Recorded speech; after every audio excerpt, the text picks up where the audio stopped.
Bien, entremos de lleno en este análisis. Cuando observamos el panorama de América Latina y el Caribe, salta a la vista una de las contradicciones más fascinantes y a la vez más complejas que existen. Hablamos de esa enorme brecha entre la teoría económica, la que busca el bienestar en el papel, y la realidad pura y dura que se vive en las calles todos los días.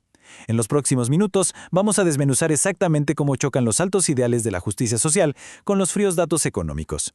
Es un recorrido increíble que va desde las mentes brillantes de premios Nobel hasta algo tan terrenal como el valor del dinero que la gente lleva en el bolsillo.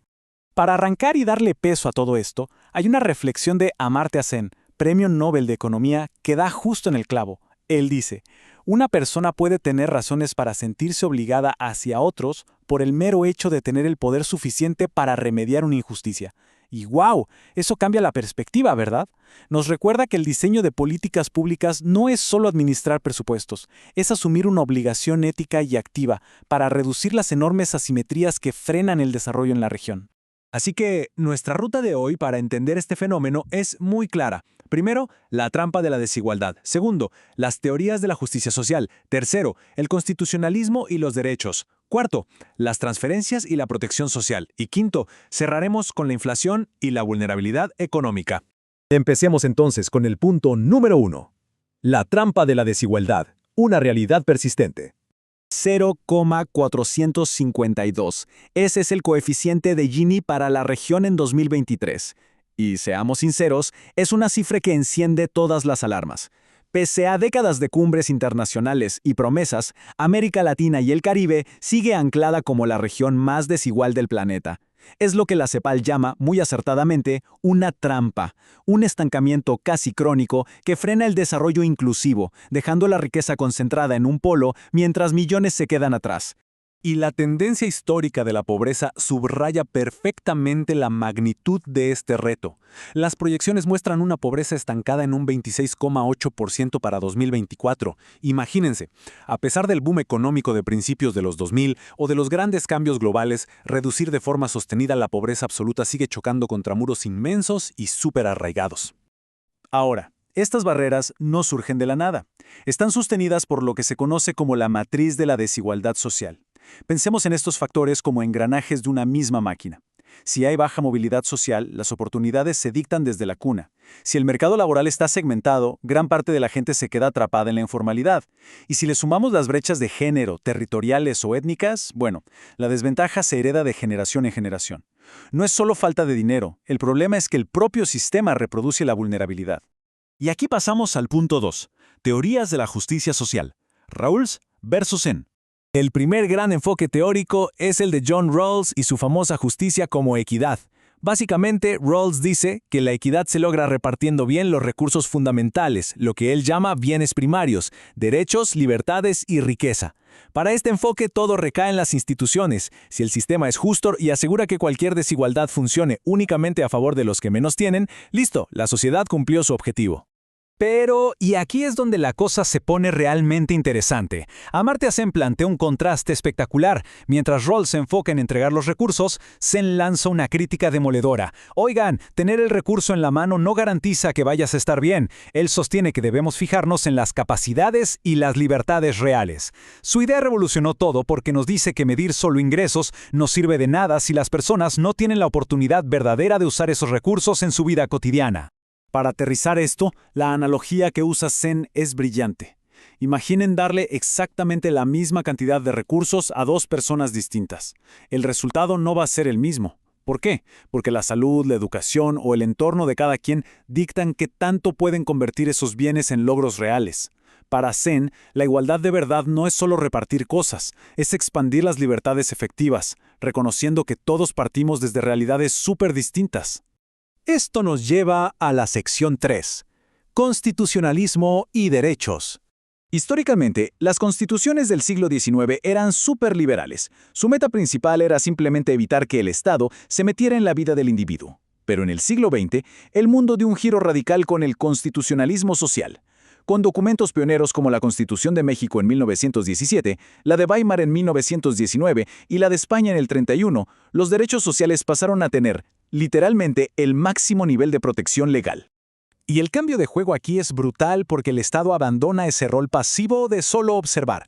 De repente, la ley obliga a las naciones a actuar, a tomar medidas positivas. Ya no somos solo individuos aislados, somos parte de una sociedad. El Estado adquiere el deber obligatorio de asegurar el acceso a la salud, la educación y a trabajos dignos. Básicamente, la equidad se convierte en un mandato constitucional que no se puede ignorar. Ahora veamos cómo se aplica esto en el punto 4. Transferencias y protección social. En las últimas 3 décadas, la gran respuesta a ese mandato legal han sido los programas de transferencias monetarias condicionadas, o TMC. En palabras sencillas, es dar dinero en efectivo a familias vulnerables. Pero, y este es el detalle clave, no es solo regalar dinero por regalarlo, se entrega a cambio de cumplir ciertos requisitos, como llevar a los niños al colegio o a chequeos médicos. La genialidad de esto es doble: alivia el hambre hoy e invierte en capacidades para intentar romper el ciclo de pobreza de las futuras generaciones. Y estos no fueron solo pequeños experimentos, se convirtieron en la columna vertebral del desarrollo social en la región. Programas enormes como Bolsa Escola y Bolsa Familia en Brasil o Progresa y Oportunidades en México marcaron un antes y un después desde los años 90.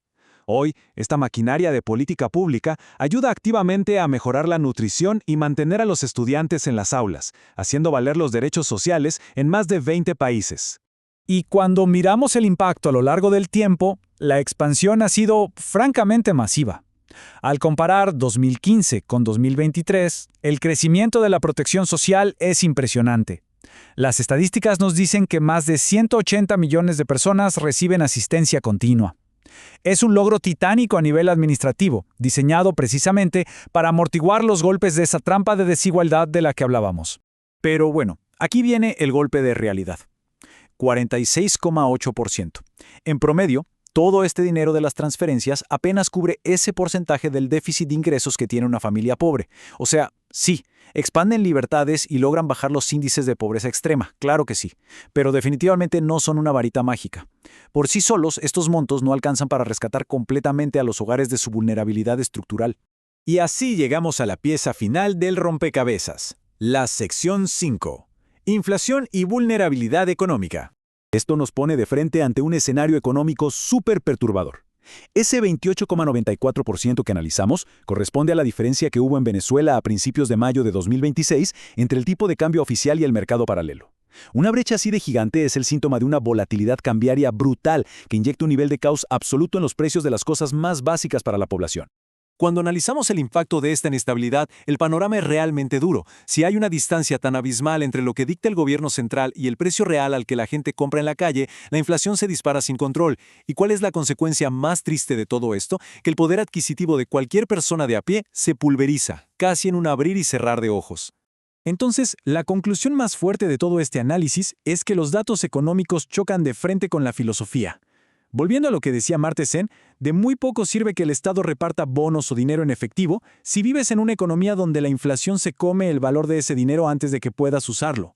La inestabilidad económica destruye por completo ese puente entre tener un billete y tener la capacidad real de comprar comida o educarte.